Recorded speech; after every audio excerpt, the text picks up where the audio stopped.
different than another from a chemistry aspect.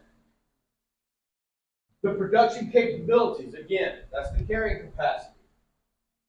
Your temperatures, the production from predators, being anticipant or observant of potential changes that are going to happen, especially in the case of these water chemistry characteristics, parameters, and the temperatures.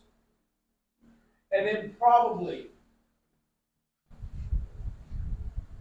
the next most important thing that we really, really recommend and that farmers do just the worst job of is record keeping.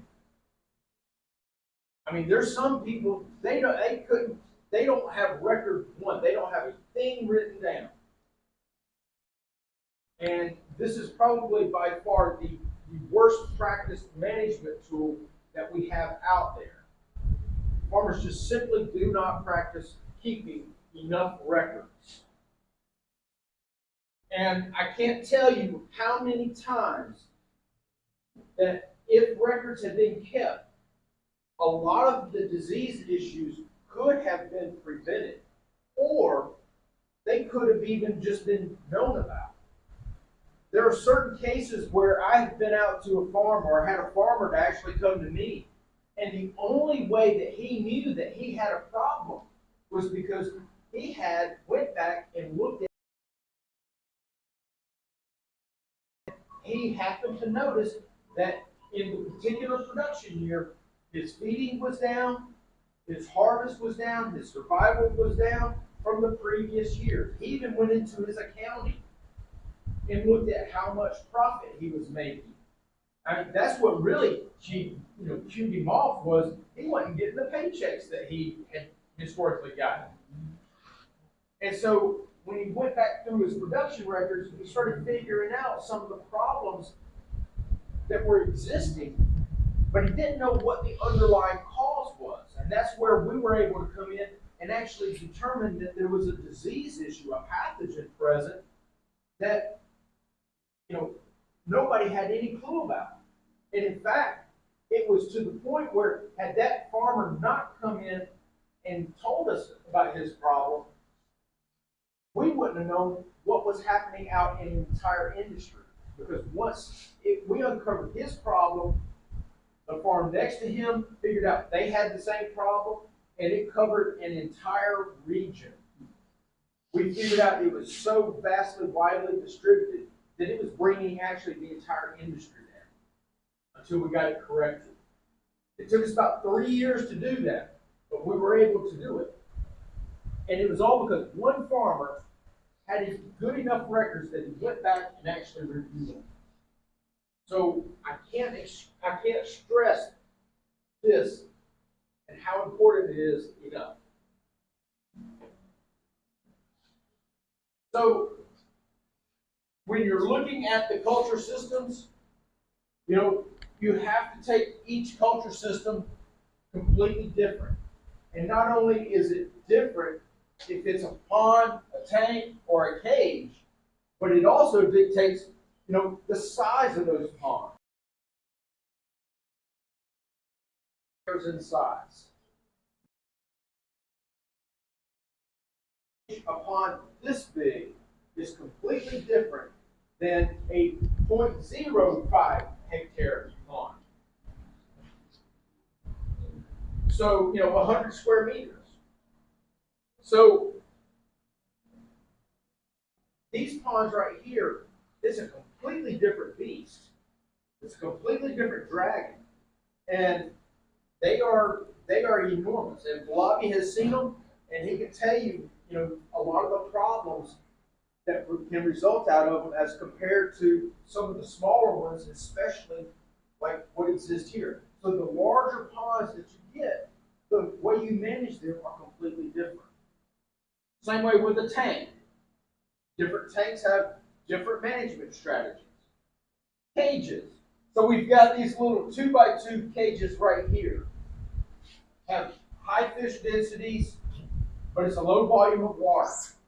But you can produce more fish in a cage like this per volume of water than you can in some of these cages that are 10, 15 diameters in size. How you manage them is completely different.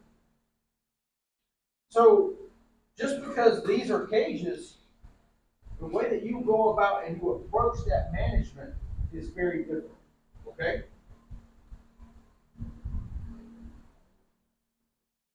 I was mentioning site selection and how that might relate back to water quality. This is a picture, an overhead shot of a cage operation in Ghana on the Volta River. So the river flow is in this direction here as indicated by the arrow. So as with any cage, what are you relying on to get rid of metabolites like ammonia, bad pH, bad oxygen? What are you relying on? Water flow. Okay? So as the river is flowing this direction, you're relying on all that fresh water coming in here to help get rid of all that bad water that the fish are in or that they're causing. How would you like to be a fish in one of these cages down here when all this right here is just coming your way? So not only have you got your own bad environment, but you're collecting the bad environment of all these other cages that are upstream. This is probably one of the worst cage designs I think I've ever seen. So where you position your grow out facility, how you position your grow out facility is extremely important from all these different parameters. Now you talk about stress and not meeting all those biological needs of the animal. If you're a fish right here, you are under constant stress. Let me tell you, it's bad. Okay? So be aware of what you're doing. Be aware of what you're doing. And again, it goes back to good planning to begin with and not what happens down the road and then trying to make the adjustments. So know your culture system, know the environment that these animals are in. Because all of this right here is what generates that stress response. If we're under constant stress, we're going to have a lot of diseases and we're going to have a lot of upset fish and they're not going to be growing very well. Questions or comments? Okay. Yeah. All right. So, did you have a question? Yes.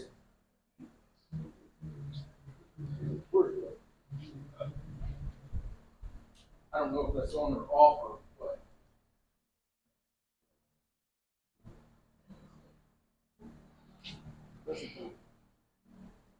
Hello? Hello?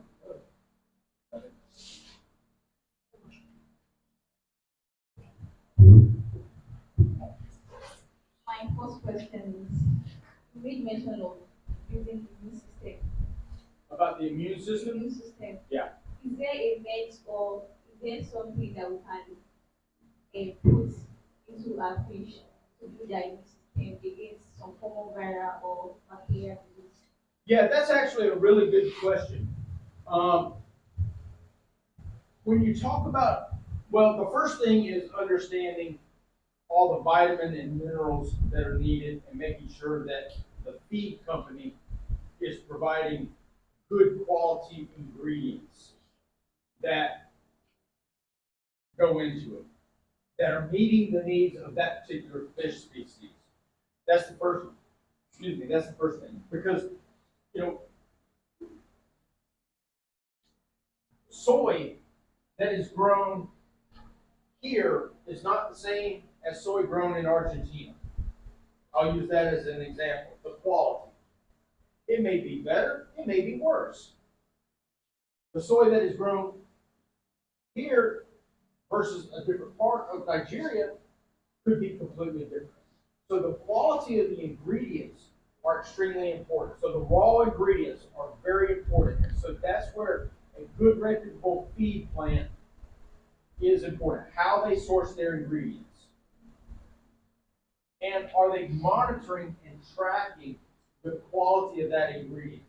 And this was actually a conversation that we had right before I come over here with some of my administrators in WISHH, uh, is are some of these feed plants actually tracking some of that quality, where they're getting certain ingredients versus others, and is that quality really there or not? So that's the first thing. The second thing, and I think this might be where you're really kind of getting into your question, there's a lot of questions about like prebiotics, probiotics, like what they call stress packages. I bet that's kind of where you're kind of going. Yeah. So I'm not saying that a lot of these supplemental ingredients do not, or that they are capable of doing the things that they claim. However, I would be questioning it very closely before I spend a lot of money on it. So, for instance, I've done a lot of work with probiotics, a lot of work, a lot of published papers on it. And the thing with that is, a lot of times is what happens in a laboratory of feeding fish in an aquarium does not translate to what happens out on the commercial farm. And I have not only seen that with probiotics, I've seen that with nutritional supplements, I've seen that even with therapeutics, vaccines. They work great in a lab whenever you've got a room like this, and I've got a bunch of glass aquariums set up, and you can feed it, you can stress the animal, I can pull some blood samples, run some tests. It looks like, there's statistical differences here. But when you take those fish and that product and you put it out on a real working farm, you don't see the same translation of the results of what happened in the lab out on the commercial farm. So to answer your question, a lot of times, and I go to a lot of conferences where I will talk to these providers and say, I will ask them, show me your data. They'll give me a little piece of paper, a little one-pager that shows where they did something and they showed a little bit of growth. And so when you start questioning how they did their study, then all of a sudden, everything was done in the lab. There's no real results. Or what they did as an on-farm work was they selected one pond and or two ponds, one that received the supplement, one that received nothing. Well, how can you tell anything from that? You can't. So you have to look at how they generated that information and how they come up with that claim very, very closely. So to answer your question, is there any one thing you can put in a feed to help in that kind of case? Not really. Okay? You have to look at the individual products, you have to look at how they have been tested and determine whether or not it's a fit for you or not. There's another segment of that where there's a lot of interest in like natural supplements, like for instance ginger or moringa, as some supplements like that put in the feed. And some of that is just now starting to be researched out enough, because we as humans, and those kind of things have been in our culture for years and years, like thousands of years. And we know that there's medicinal properties about a lot of these types of natural compounds. The problem with some of that is when you think about the amount of that product that would take to go and fit an entire aquaculture industry, then all of a sudden becomes astronomical. And not that, I'm discounting it or saying that it won't work. I'm just saying the economics behind it could be very limited, especially when you consider you have to harvest that stuff, you have to, you know, dry it, powderize it, get a formulation that works. And believe me, I've heard this ever since I got into this business. Is everybody wants that one little magic bullet that they can give to their fish, and all their problems are solved. And I'm sorry, but that just simply does not happen. It's taking a holistic approach to everything that we're talking about. Okay? So if you find something that interests you as far as a feed supplement, make sure that you do the proper background. And if you've got questions about it, seek out an individual that knows a lot more about it, an outside, a third party that has no interest in that, you know, as far as no financial interest in it, and ask them about it.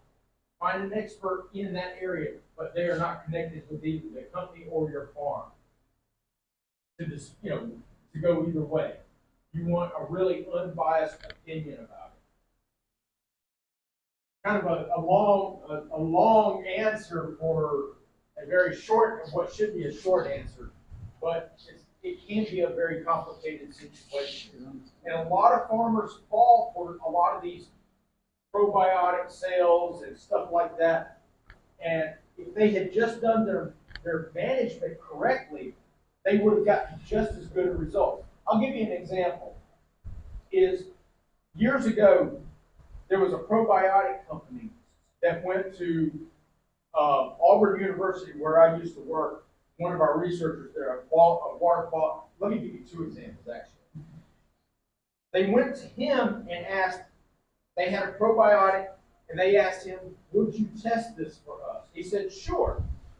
So he arranged a very well-designed study.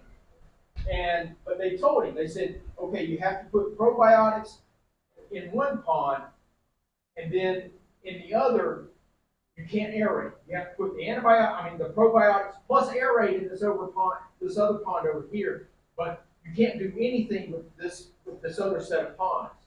Well, when he tested it, yeah, there was a difference.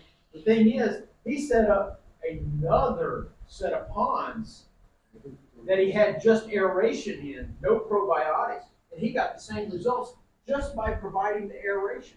So the probiotics didn't really do anything. It was the aeration that helped provide the increase in the production. I had a case of another colleague that I worked with at another place, probiotic company, come to him and said, this product right here will help reduce ammonia in your pond. He said, okay, we'll do some testing.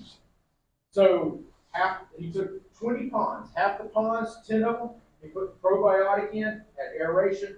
The other 10 ponds, he didn't put any probiotic in, but grew the fish the same way. The ponds with the probiotic actually had more ammonia in it than the other, and their claim was that it would reduce ammonia. So watch what you're buying. That's my point. And I wish there was a simpler answer than that, but it really just is not out there. But again, it all comes back to good management to begin with. You know, I liken it to a big fruit tree. Let's take a mango tree, for instance. When the mango trees come in, when the tree is just full of fruit, am I going to expend my energy to try to climb my way to the top to get the fruit up at the top of the tree? Or am I going to pick what we call the low-hanging fruit first? I'm going to pick that low-hanging fruit. I'm going to get what I can get to begin with. Then I'll start working my way up, because I want to learn how to do the basics, the low-hanging fruit. I want to learn how to do that and do it very well. Because that is as any construction project, that's my cornerstone. That's what I lay my foundation on, is good management to begin with. And if I can do that, everything else will fall into place. But if I mess up this cornerstone right here on this house, the other end of the house, everything else, the ceiling, everything is going to be messed up. So if you don't have a good solid foundation to begin with, then you got problems in the future.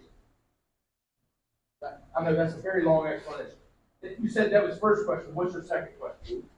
The second question is you talk about genetic abnormalities. Yeah. Like, how do you detect a fish has a genetic problem before you stop? Like, maybe you get your finger in somewhere. Yeah.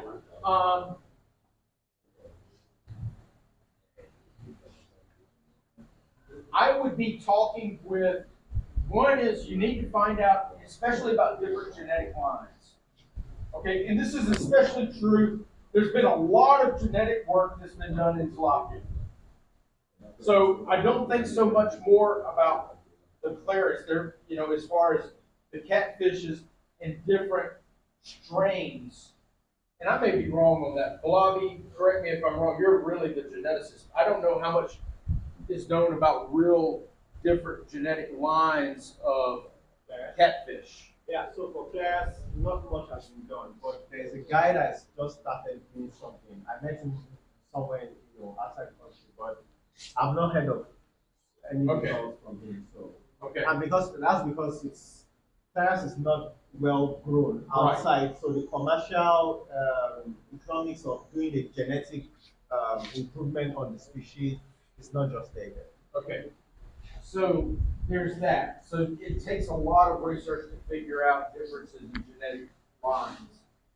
The second thing is sometimes, even on a farm, if you bring in different genetic lines that you think might be better, if you don't have good management to begin with, then there's so many other noisy factors that are happening is that you won't see the benefits of an improved genetic strain.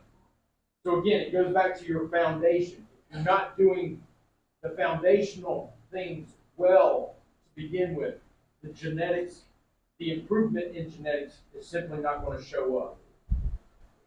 The other thing about that is if I'm selecting fish and you think like one producer, one hatchery might have a unique type of genetic line versus another, that's something that you might have to purchase, and you might have to do some trials on your own and see which one of those lines might be a good fit for your production system. So again, and before I brought in something like that, you want to make sure that you know the hatchery that they're going to be coming from. You want to, have a good relationship with the hatchery operator, understand what they're doing, and talk with others that have purchased the fish from them. Because you don't want to buy a bunch of small fish and he tell you that, well, these are just, it's because of their age. Well, come to find out they're 5 months old and they're still that big. That's not going to cut it. So make sure that you're talking around the community and see what they know about the different hatcheries before you start bringing fish in, especially if they claim to have a superior genetic line. So there's multiple, again, it's kind of like the probiotics. You have to ask a lot of questions. Do you have a third question? Okay.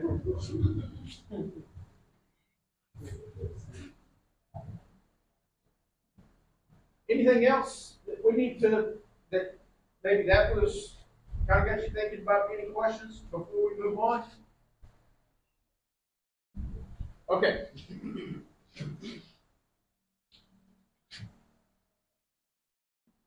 So then, let's get into what a lot of people talk about as far as diseases. So we got to know what the fish are like, we got to know our fish, we got to know our culture system and the environment. Then you've got to know the diseases that are going to affect the fish that you're growing. What are the clinical signs like? If they come down with a particular disease, how do they act? What is their behavior like? Do they reduce their feeding activity? Do they start getting lethargic, meaning very tired, sluggish?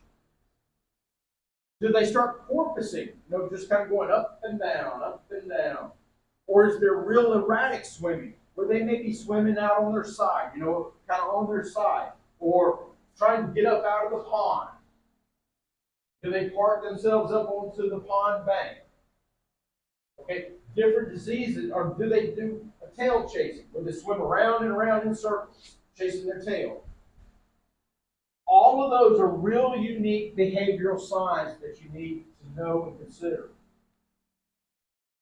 What are the gross lesions like? Some of the diseases have very, very unique clinical signs that are only associated with that particular pathogen. Unfortunately, most of your pathogens have very cross-linked, cross-related type clinical signs. So, again, when we look at diseases, we want to look at what's abnormal, right? We want to look at abnormal behavior. We want to look at gross clinical. Let me go back to behavior. And I'll give you an example of that. As far as what is abnormal versus what is normal. In the U.S., in our catfish industry, we have four distinct seasons. We've got our winter, where our water temperatures may be anywhere from 2 to 10 degrees from the months of December through February. Starting in February, our weather patterns start changing. Water temperatures can easily be 10 to 20 degrees from February through mid-May. Mid-May, our water temperatures will be 25 up to 33 degrees from like June until September. Then September through November or December, we kind of drop back into those mid-teen type ranges. So during our winter time period, as a normal behavior, the fish in a pond, they will actually come up to the top, especially if we get a string of like 4 or 5 really nice, warm, sunny days. They'll come up to the top of the pond and they'll stay in the water column that deep. That's because the water is warm.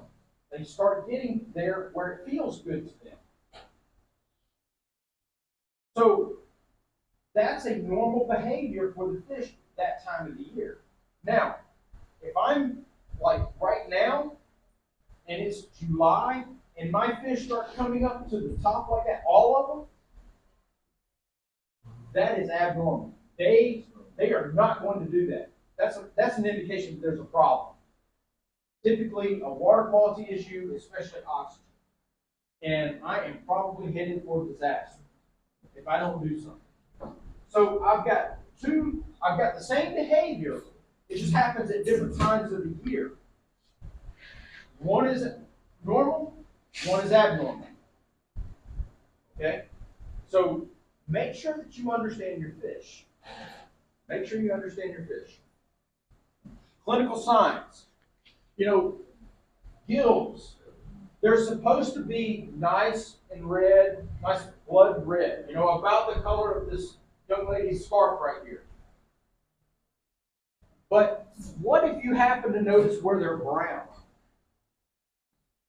What if you notice that their tail light is almost white? What if you see where they're just an absolute total mess like this right here, where they're just completely eroded away? That's just a car wreck.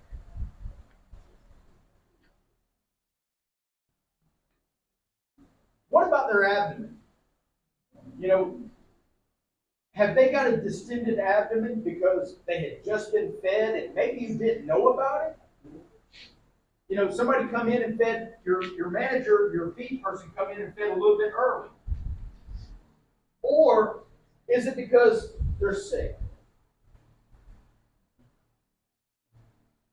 What about their eyes? How do they look? When they get sick, do they start looking like they're starting to pop out of their sockets? Because some fish, this is a normal appearance. Other fish, they don't look like that unless they're sick. Usually an indication that there's an infection developing in the brain.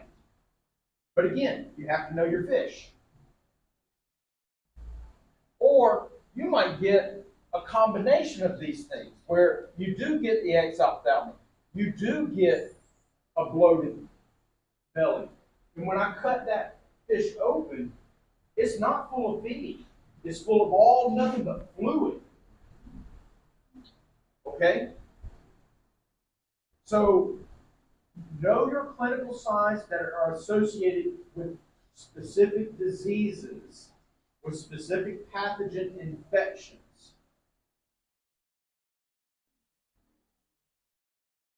Hemorrhaging. Hemorrhaging like this. The problem here, especially, and this is a very classic disease sign, clinical sign that manifests itself. The problem is,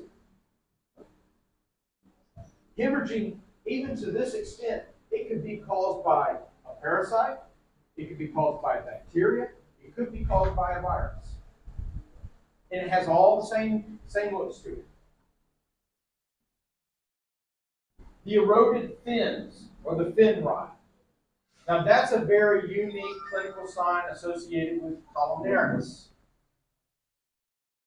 bacterial disease. What about necrosis, where it looks like the skin has just been completely eroded away? What about the internal organs? How swollen they are? Are they really inflamed? What do each of these pathogens cause? What do each of these clinical signs indicate? Again, it's about being a student of all these different things that are happening. So, this is part I'm going to kind of go through pretty quick, but the organism that causes the disease, we call it an obligate or a facultative organism. An obligate pathogen is one where it has to have a particular fish or a host in order to be able to survive and replicate. A facultative is present in all water environments across the world. Some of them are freshwater only, some of them are marine water only. Some of them can occur in both marine and freshwater. This is the one that really gets us in trouble a lot when we don't expect it, or when we get really poor management. These facultative ones, the ones that are always out there, they're lurking around, they're just waiting for the animal to be getting stressed, and then they just jump on it. Just like a lion is going to pounce on a sick, gazelle. They're just waiting for that prey to get sick, and then they just jump on it. This one, let's say, for example, all viruses are considered to be obligates. Fortunately, you don't have a whole lot of viruses, if any at all, that affect your catfish. Now, tilapia, if any of you are considering tilapia, you got some real problems in Ghana with some of these viruses. If you're considering tilapia production and you're going to source your fish from Ghana or from China, there's a lot of things you need to learn about. There's a lot of things you need to consider. And not only that, there's other viruses. If you decide to source your fish from South America, well, there's a whole other virus there that is now spread to Zambia and eastern parts of Africa. Kenya, Uganda, they've got it. So what do you do then? Because a virus, there is nothing you're going to give to that fish to treat that animal. You can throw all the antibiotics you want to that animal. It is not going to clear them up of that virus. So how do you manage for it? Don't get it here in the first place. Okay? But if you've got something like that, learn about the organism and how you can manage around it. And I'll give you an example. There, with the viruses that we've got over in Ghana right now with those tilapia there. The farmers, they keep doing the same things over and over and over again and expect a different outcome. That's the definition of insanity.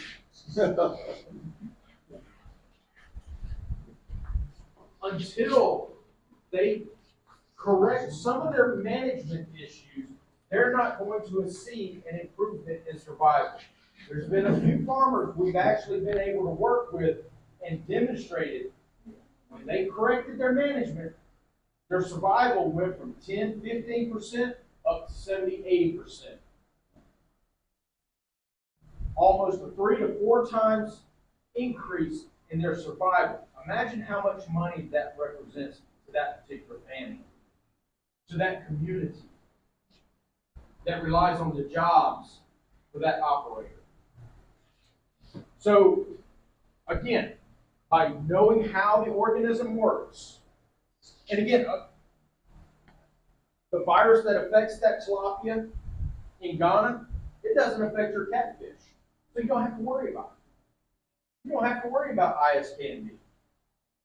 So from that standpoint, you can just go on about your business. But as part of being a good manager, knowing what you know about those organisms and how they affect the particular fish species that you're working with is important. How are these organisms, how do they spread around? Do they come from other fish? What about other animals? What about the birds that visit your operation? We had a case in our catfish industry years ago that when it hit, the birds that went from pond to pond to pond, oh my gosh, it just about destroyed our industry. Because the birds would come in, they would eat the dead fish, they would walk over to the next pond, or they would fly over to the next farm. They would defecate in the water, and that bacteria that they had ingested through that carcass went right on through and out the feces. And their intestinal tract didn't kill it. All they did was spread it.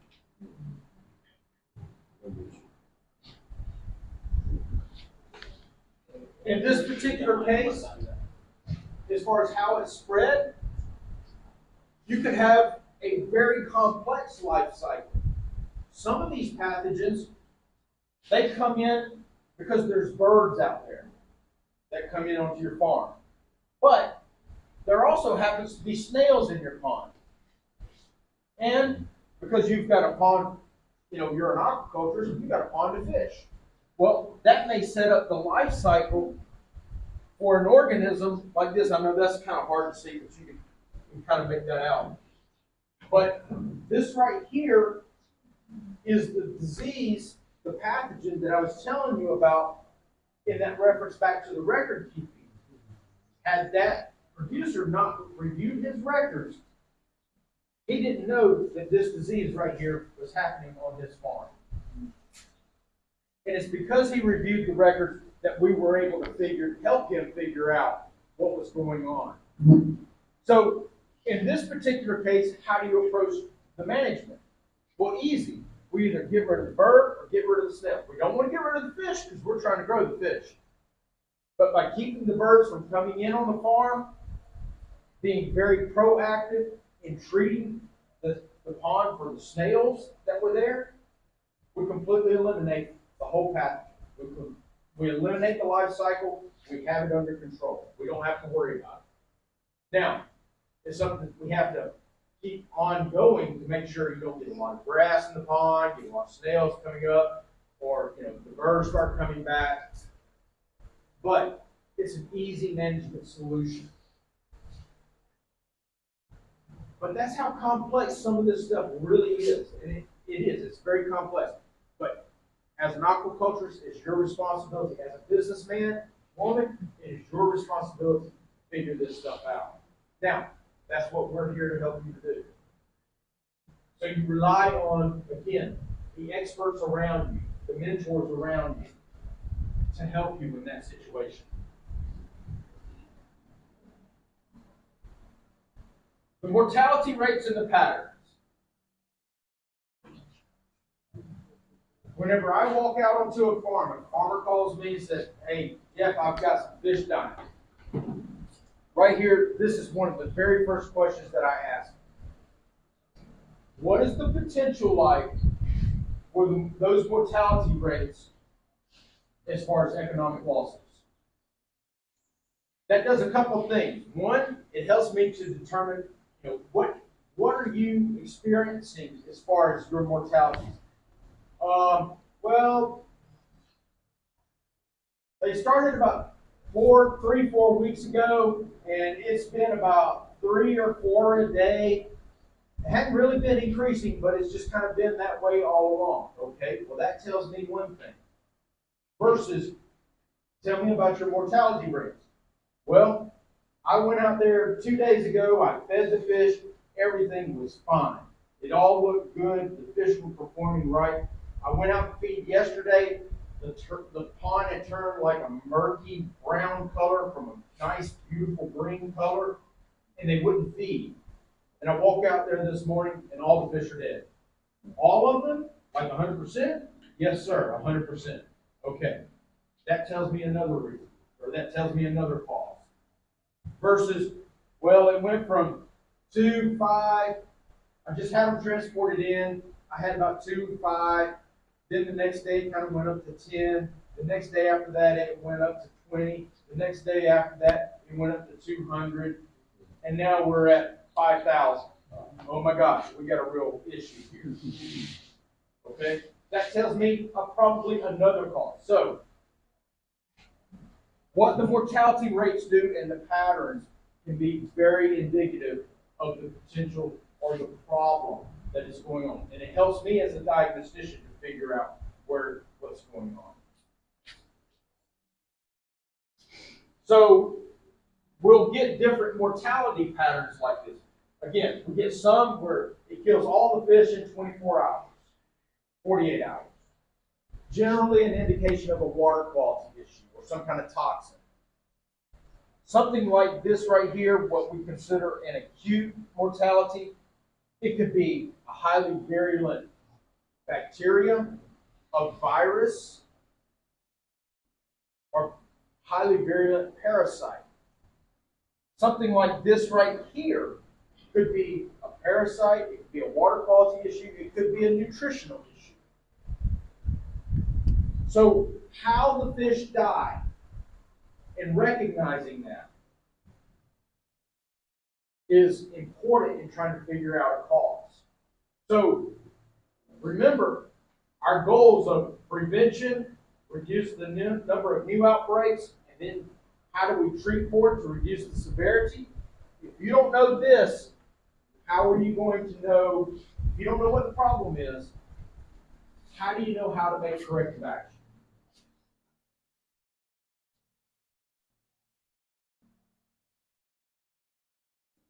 Okay, let me stop right there. Are there any questions about anything up to this point in the disease issues? Comments? Sej? Yeah, interesting topic, and it's one of the areas that we really need support and expertise in the country because we really have pathologists, people that attend to the disease, and most people end up doing trial and error, and, which I think we need to start giving attention to. So I want you to share with us a little bit of what is available in the US when it comes to specialization disease treatment.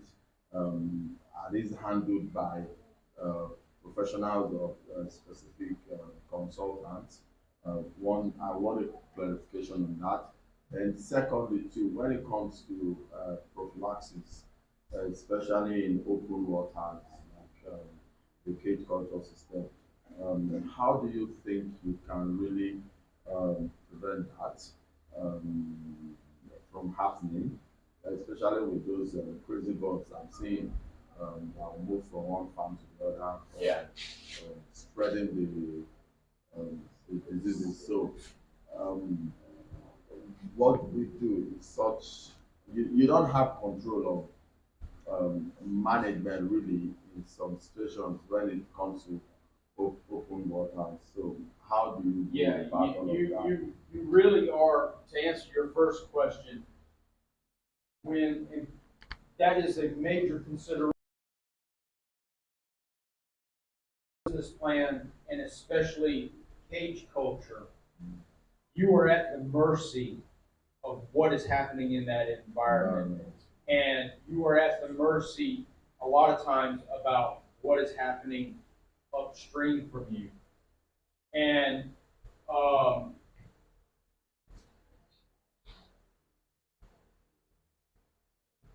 that virus in Ghana got started.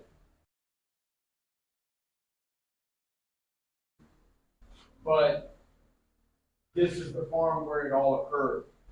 And it was a classic disease transmission of Volta River.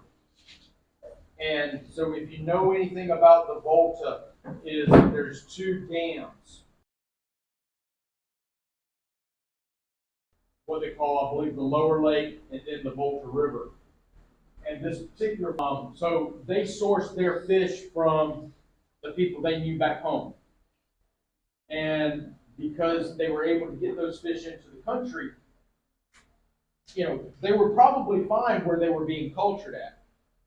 The problem was this particular pathogen, and now it's kind of understood, is that it is passed down from the parents to the offspring through the gametes, through the egg.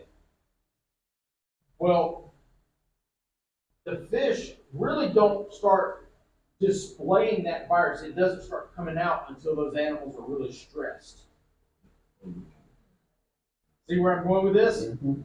Now all of a sudden, so when they brought the fish in, probably where they were at back home, they had been exposed to the virus and they had become carriers.